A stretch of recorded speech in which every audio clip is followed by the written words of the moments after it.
जय श्री राम। मैं issue Harwani Hanumangarh town Rajasthan से रोज आपको गंगा दर्शन दिखाता हूं व पंचांग बताता हूं। आज का शुभ पंचांग श्रावण मासे शुक्ल पक्षे 10वीं गुरुवार विक्रम संवत 2081 तद अनुसार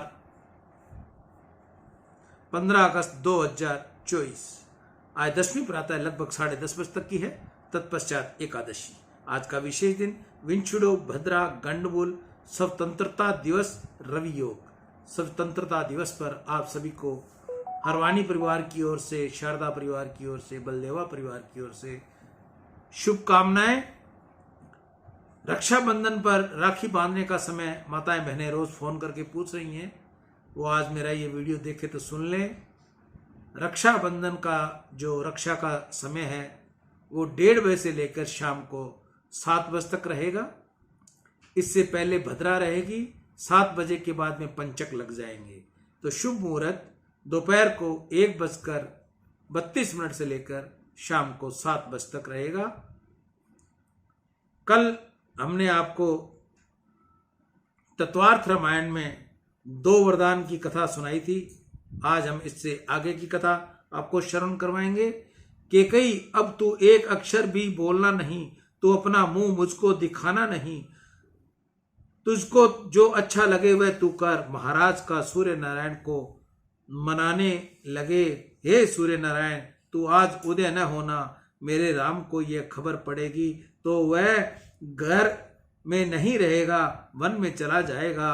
महाराज ने जिव्या से राम जी से ऐसा कहा ही नहीं कि तुम वन में जाओ, ये तो केकई ने कहा था। फलत तुरंत राम जी ने वन में जाने के लिए विदाई ले ली थी। राजा का भय सत्य था। महाराज दशरथ ने सूर्य नारायण से कहा, मेरा राम अब घर में नहीं रहेगा, मेरा राम वन में जाएगा तो हे सूर्य नारायण तुमको भी बहुत दुख होगा। देखना आज की रात पूरी न होने पाए। हे शंकर भगवान तुम तो आशुतोष हो, तुम तो अंतर्यामी हो, मुझे तुम ऐसा वरदान दो। मुझे दूसरा कुछ नहीं मांगना, भले ही असत्य बोलने का पाप मेरे सिर आवे, भले ही मैं नरक में जाऊं, परंतु मेरा राम मेरी आंखों से दूर न हो। हे शंकर भगवान मेरे राम को ऐसी बुद्धि दो कि मुझे छोड़कर वन में नहीं जाए। महाराज दशरथ पलंग पर पड़े पड़े शंकर भगवान को मनाते थे। महाराज बहुत व्याकुल थे। समस्त रात्रि नींद नहीं आई। श्री राम श्री राम श्री राम रटते हुए पड़े रहे। आधा शरीर पलंग पर था, आधा शरीर पृथ्वी के ऊपर पड़ा था। मन में व्याकुल थे कि अब मैं क्या करूं, कहाँ जाऊं, किससे कहूं। राजा दशरथ का काल मानो केकई में बैठा हो, उसकी मृत्यु की घड़ी गिन रहा हो। इस प्रकार केकई वहां बैठी थी। केकई की निष्ठुरता की सीमा नहीं थी, उसका वर्णन हो सकता नहीं। अयोध्या की प्रजा श्री राम दर्शन के लिए आतुर थी। आतुरता भी इतनी तीव्र थी कि सबको ऐसा लग रहा था कि कब आज की रात्रि पूरी हो और कब राम जी का राजा अभिषेक हो। श्री सीताराम जी कल हाथी के ऊपर विराजेंगे और हम सब दर्शन करेंगे। लोगों को रात्रि में निंद्रा भी नहीं आई। अयोध्या की स्त्रियां और सीताराम जी का नाम लेकर मंगल गीत गाती थी। अयोध्या की प्रजा खूब आनंद में थी। प्रातः काल हुआ। राजमहल के आंगन में लोगों की भीड़ हो गई। लोग स्नान करके सुंदर वस्त्र आभूषण धारण करके आए हुए थे। सभी अत्यंत उत्साह आनंद में थे कि आज राम जी का राजा अभिषेक होगा। नित्य तो महाराज दशरथ प्रातः काल 4 बजे उठते थे। महाराज का यह नियम था कि वह ब्रह्म मुहूर्त में किसी भी दिन पलंग पर लेटे नहीं रहे। प्रातः काल 4 बजे ब्रह्म मुहूर्त का आरंभ हुआ होता है। ब्रह्म मुहूर्त की निंद्रा पुष्य का विनाश करने वाली होती है। कितने ही तो ऐसे समझते हैं कि सुबह की निंद्रा बहुत अच्छी होती है। सुबह 4 बजे पीछे चारपाई पर जिनको बहुत मजा आता है उनको उसको ऊपर जाने का बहुत सजा मिलती है। सुबह 4 बजे के बाद निंद्रा नहीं होती, तंद्रा होती है। भक्ति में पूरा आनंद सुबह 4 से 5:30 बजे तक होता है। प्रातः काल में सुबह 4 बजे उठकर मानसिक सेवा करो, ध्यान करो और जप करो, ईश्वर के साथ एक बनो। 4 वर्ष पर्यंत नियमापूर्वक इसके अनुसार करोगे तो अनुभव प्राप्त होगा। प्रातः काल में जप ध्यान प्रार्थना की हुई हो तो पूरे दिन परमात्मा तुमको पाप करने से निवारण करेंगे। प्रातः काल परमात्मा की भक्ति में हृदय थोड़ा पिघले तो सारा दिन आनंद में व्यतीत होता है। महाराज दशरथ चक्रवर्ती सार्वभौम राजा थे। इनका नियम सवेरे 4 बजे उठने का था। नित्य तो ब्रह्म मुहूर्त में उठते थे, परंतु आज महाराज दशरथ क्यों नहीं जागे? सब विचार में पड़े। भट्ट जन बंदी जन महाराज का सुयश्य कहते हुए महाराज का गुणगान करते थे, मंगल गीत गाते थे। वे शब्द महाराज दशरथ के कानों में पड़े। महाराज दशरथ घबराए कि अब रात पूरी हो गई, ऐसा लगता है सूर्य उदय हो गया। अब आज मुझे क्या दुख देखना है, इसकी खबर पड़ती नहीं। राम अभी घर में है, इसलिए अभी मेरे प्राण चले जाएं तो ठीक है। मंत्री सुमंत्र आ गए। उन्होंने देखा कि अभी तक किस कारण महाराज नहीं जागे। उनको आश्चर्य हुआ। थोड़े घबराए भी धैर्य रखकर उन्होंने अंदर प्रवेश किया, परंतु राजमहल मानो खाने को दौड़ता हो, ऐसा शमशान जैसा लग रहा था। काले वस्त्र पहने केकई वहां बैठी थी। महाराज मूर्छा में थे। मंत्री ने रानी केकई से वंदन करके कहा, महाराज का शरीर तो ठीक है ना? महाराज को रात्रि निंद्रा तो आई थी ना? महारानी केकई ने कहा, मैं कुछ नहीं जानती। सारी रात मुझे भी नींद नहीं आई और इनको भी नहीं आई। पूरी रात ये राम राम रटते रहे। परिन राज ही नींद निसी, हे तू जान जगदीशु। राम राम रटि भोर किए, कहे न मरम महेशु। अब तो इनके पुत्र आए और बाप से पूछे, मैं क्या जानूं? जाओ राम को जल्दी बुला लाओ। मंत्री समझ गए कि इन्हें केकई ने कुछ कपट किया मालूम होता है। मंत्री बाहर आए। सब लोग पूछने लगे, महाराज आज क्यों नहीं जाग रहे हैं? क्या हो गया है? मंत्री ने कहा, अभी जागेंगे, शरीर थोड़ा ठीक नहीं है। लोग घबराए। मंत्री जी सीधे राम जी के पास गए। मर्यादा पुरुषोत्तम की प्रत्येक लीला में मर्यादा थी। मंत्री जी आए, उस समय राम उठकर खड़े हो गए। राम जी मंत्री जी का पिता की भांति सम्मान करते थे। थोड़ा विचार करो, राम जी तो राजा थे और मंत्री इनके सेवक थे, फिर भी राम जी मंत्री को पिता का सम्मान मानते थे। मंत्री का सम्मान करते हुए राम जी ने पूछा, आपका किस कारण आगमन हुआ है? मंत्री ने कहा, महाराज दशरथ आपको याद कर रहे हैं। इसी सुनते ही राम जी दौड़ते हुए गए। मेरे पिताजी ने मुझे याद किया है, इस बात का ध्यान रहा। राम जी को न तो वस्त्रों का ध्यान था, न पैरों में जुतियों का ध्यान था। अयोध्या की प्रजा देखने लगी कि ये क्या हो रहा है। नंगे पैर राम जी दौड़ते चले जा रहे हैं। श्री राम जी ने अंदर प्रवेश किया, पिता को देखा। सुखई अधर जरे सब अंगु, मानहु दीन मनहीन भुअंगु। श्री राम को बहुत दुख हुआ। मेरे पिताजी की ये दशा। राम है पर पंच किमिद राज्यो दुखस्य कारणम। रामचंद्र जी ने केकई माँ का वंदन किया। पूछा, माँ मेरे पिता को क्या हो गया है? इनको रात्रि में निंद्रा आई थी या नहीं? आज ये क्यों उदास दिख पड़ रहे हैं? इनको क्या चिंता है, क्या दुख है? मुझे पिताजी की इच्छा आज्ञा बताओ। पिताजी की आज्ञा का पालन करे, वही पुत्र सतपुत्र होता है। सुन जननी सोई सुत बड़ भागी, जो पितु मात बचन अनुरागी। तन्य मात पितु तोष निहारा, दुर्लभ जननी सकल संसारा। अपने पिता के लिए मैं प्राण भी दे सकता हूँ, आप तनिक भी संकोच मत रखो, मुझसे प्रकट कर दो। केकई ने कहा, राम तमेव कारणम धात्र। अपने पिता के दुख का कारण तुम ही हो। ये शब्द रघुनाथ जी के हृदय में बाण जैसे लगे। पिता के दुख का कारण मैं? अत्यंत दुखी होकर राम जी ने कहा, माँ मैंने ऐसा क्या अपराध किया है कि मेरे कारण मेरे पिता को दुख हो रहा है? केकई ने कहा, बेटा तेरा ऐसा कोई अपराध नहीं। राम जी ने कहा, ना ना माँ, मेरी कुछ भूल हुई होगी और इस कारण पिताजी को कहने में कुछ संकोच हो रहा होगा।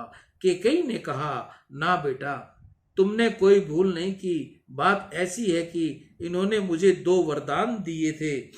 आज मुझे उन्हें मांग लेने की इच्छा हुई, इसलिए मांग लिए। मैंने एक वरदान में भरत के लिए गद्दी मांगी है और दूसरे वरदान में ऐसा मांगा कि सूर्य उदय होते ही 14 वर्ष के लिए राम वन में जाए। राम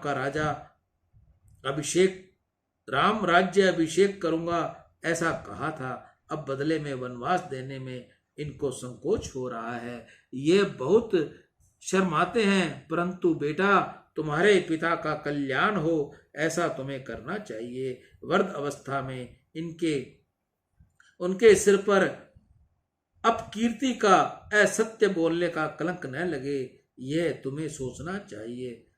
सप्त सप्त च वर्षाणि दंड कारण्य माशित है, अभिषेक मिदम त्यक्त्वाम जटाचीर धरोभम। यह अभिषेक छोड़कर तपस्वी बनो। रामचंद्र जी ने कैकेयी को वंदन करके कहा, माँ, तुमको जो ऐसा लगता है कि भरत की अपेक्षा तुम्हारा मेरे ऊपर विशेष प्रेम है, मेरे ऊपर इस विशेष प्रेम के कारण ही तुमने ऐसा वरदान मांगा है। अम्ब तव मई पक्षताप है, माँ, तुम मेरा पक्षपात करती हो। तुमको ऋषि मुनियों का सत्संग मिले और इस रीति से मेरा कल्याण हो, इसलिए मुझको वन में भेजती हो। माँ, मेरा छोटा भाई भरत राजा होगा, यह सुनकर मुझे बहुत आनंद हुआ है। माँ, अब मैं जल्दी वन में जाऊंगा, परंतु अब एक दुख मोही विशेषी निपट विकल नर नायकु देखी, थोरही बात पितई दुख भारी, होती प्रतीत न मोही महतारी। माँ, मुझको दुख तो यह होता है कि यह एक छोटी सी साधारण बात है और पिताजी को इतना अधिक दुख क्यों हुआ। इतनी छोटी बात के लिए पिताजी इतने अधिक व्याकुल हो गए।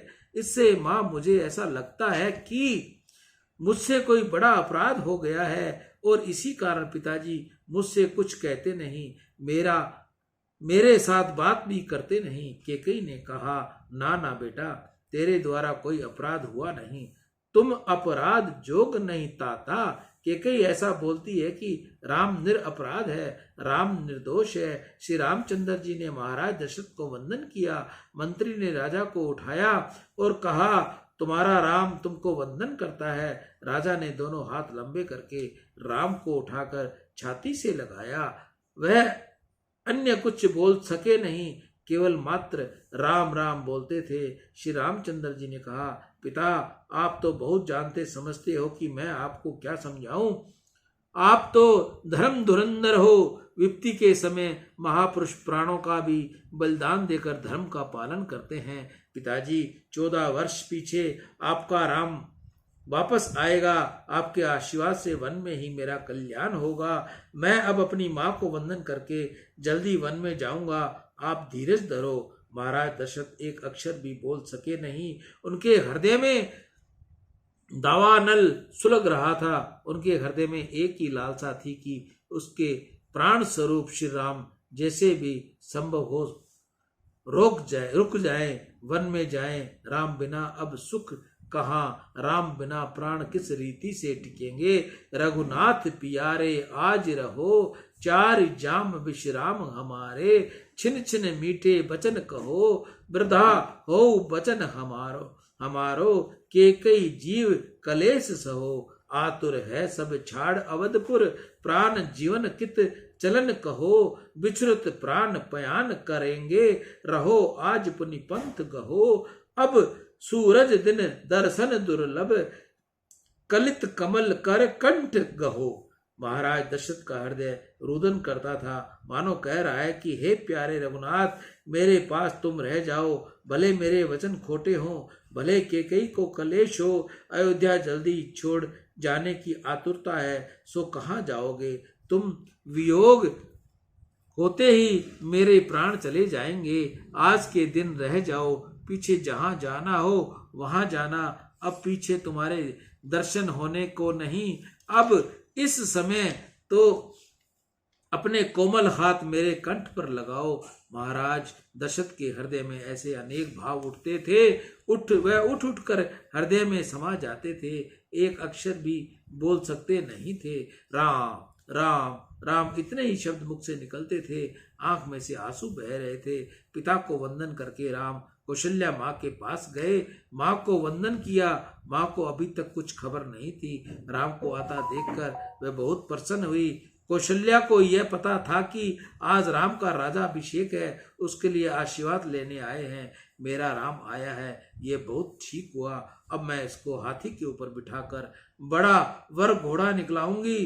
परंतु मेरा राम बहुत शर्मिला है, इसको भूख लगेगी परंतु बोलेगा नहीं। इसलिए कौशल्या ने राम जी से कहा, बेटा तू आया, तू आ। अब ठीक हुआ, आज दरबार में बहुत समय लगेगा, तुम कुछ आरोग लो। श्री रामचंद्र जी ने कहा, माँ मुझको पिताजी ने वन का राज्य दिया है, अब मैं तो वन में जा रहा हूँ। कौशल्या बहुत व्याकुल हो गई। रामायण में इस प्रसंग की कथा करते हृदय में बहुत वेदना होती है। ऐसा होता है कि यह प्रसंग जल्दी पूरा हो तो ठीक है। कौशल्या जी को अपार दुख हुआ।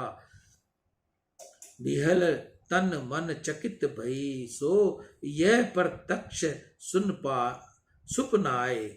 माँ का तन मन बिहल हो गया। कौशल्या जी को घड़ी भर तो ऐसा लगा कि यह सत्य है कि सपन है, परंतु यह श्री राम जी की माँ थी। धीरज रखकर बोली, बेटा अयोध्या में अब किसी का पुण्य रहा ही नहीं। राजा का तो तुम्हारे ऊपर बहुत प्रेम था, फिर एकदम तुमको वरदान वनवास क्यों दे दिया?